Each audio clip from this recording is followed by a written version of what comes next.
Welcome everybody to another Voice of Nick show. We are doing more of our video editing on this one. And what we want to do now, as we have marked, check edit, then put in music. So we're going to watch through our cut without music. We're going to make sure all the clips are in place. We're going to make sure there's no duplicates. We're going to make sure the edits are proper. And then we lay in the music track. So let's do it.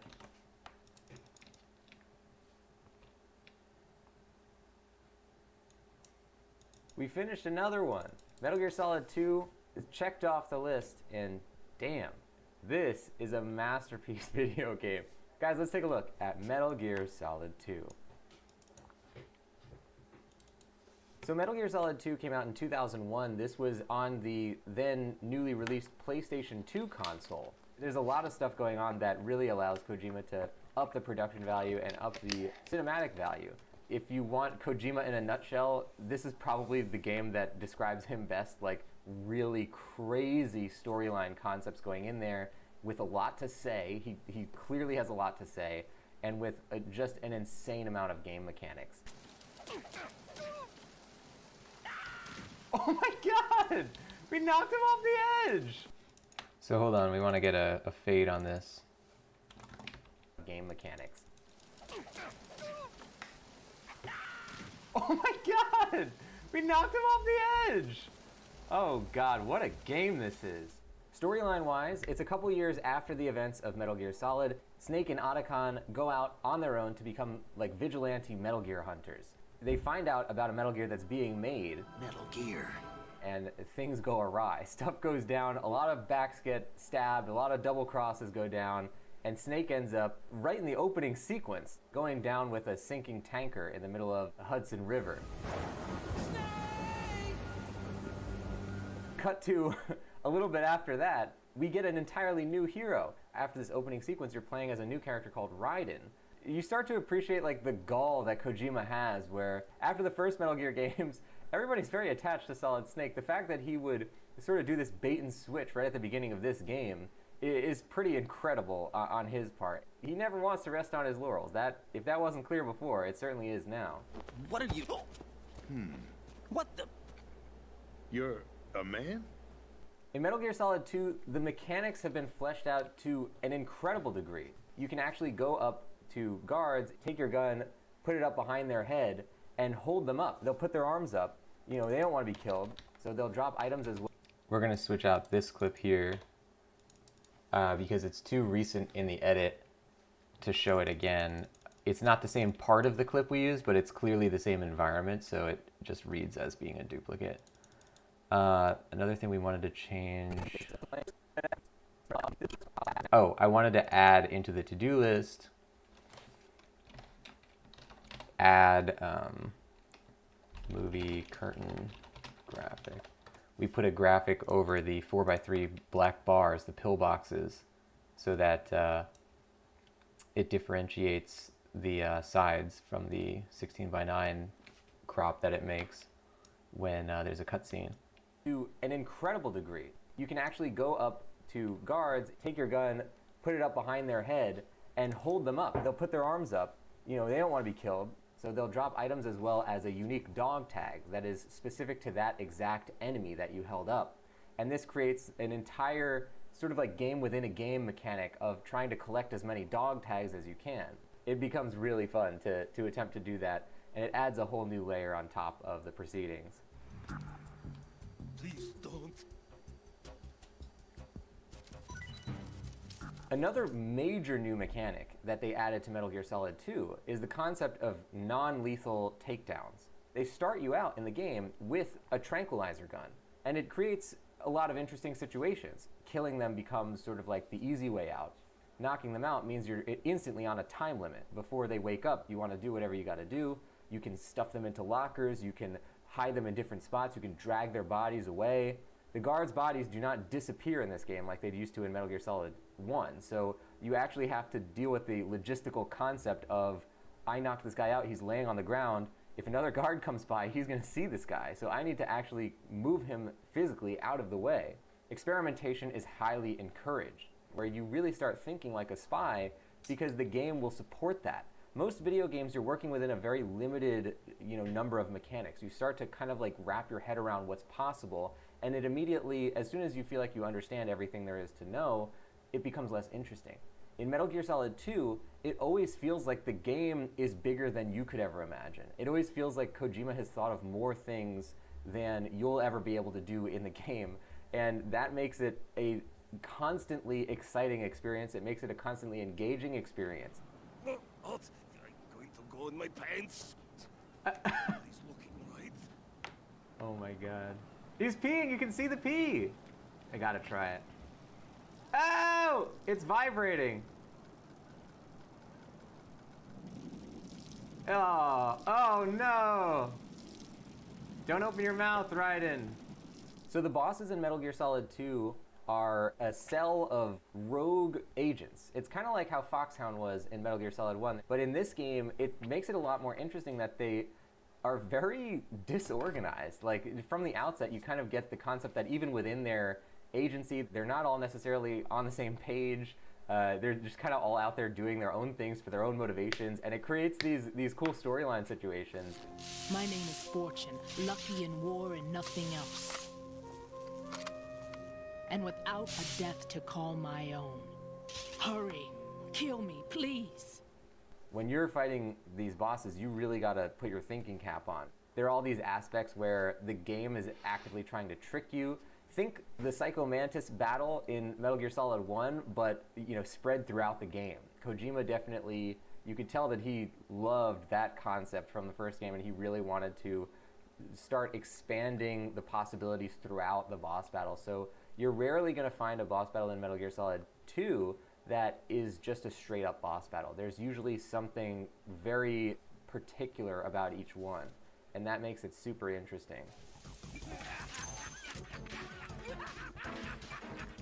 So we played the PlayStation 2 version of MGS2, and they actually have prequel novels in this game that you can read that are hundreds of pages long that go into various kind of like alternate perspectives on the events of the first game.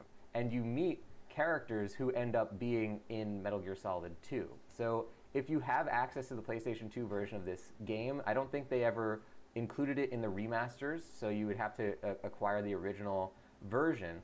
And especially if you're a Metal Gear fan, I think you're going to get a lot out of that. I don't understand. I read about you and Snake in the Darkness of Shadow Moses. I don't give a damn what that piece of trash said. Do you get me?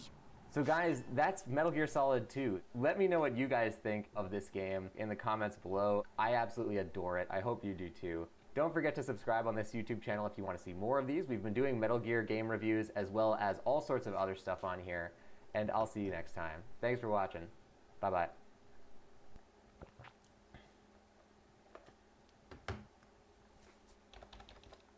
Let's see here. Metal Gear game reviews as well as also. If you want to see more of these, you can't really cut around that. So this is the one change that we want to make B-roll wise. Then after that we added music. We have to redesign the 4x3 thing.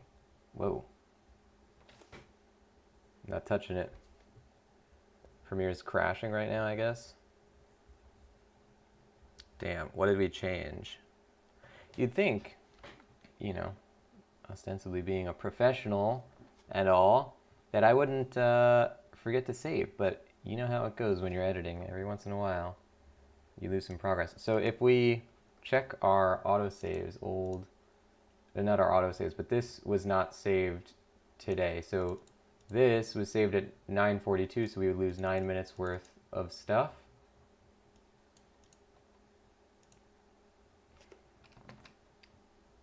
Let's close it out.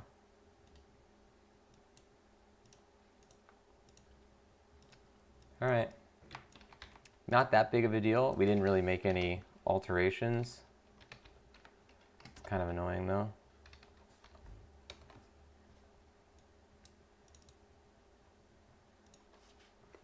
So the one thing, we have to find that clip to be changed again. We have to write in the note into our general edits thing, and that's about it. That would be this clip here. Yep. That would be this here.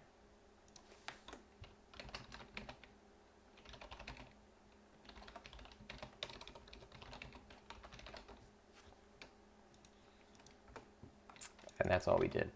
So we've confirmed the rest of the edit is good to go. After this, we find a new clip for this, and then we add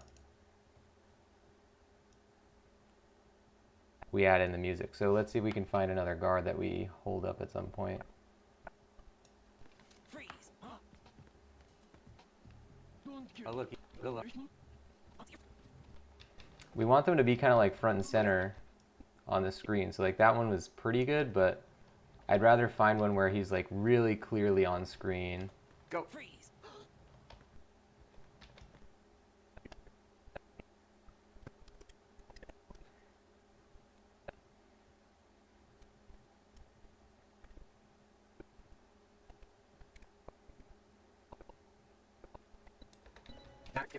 Wait.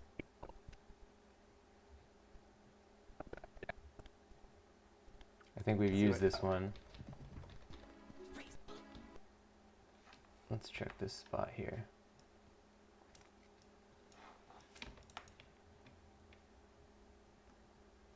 Actually go up to guards, take your gun. What did I do in this clip? Go up to guards, take your gun, put it... Okay, so we want it to be like differently timed. Go up to guards, take your gun, put it up behind.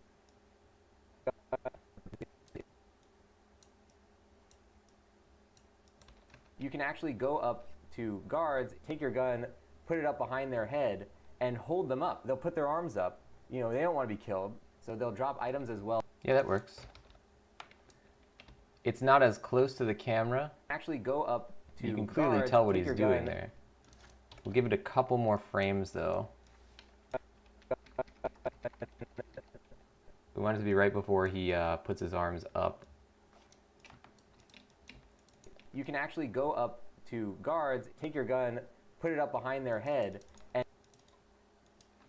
Great. So now, we add music.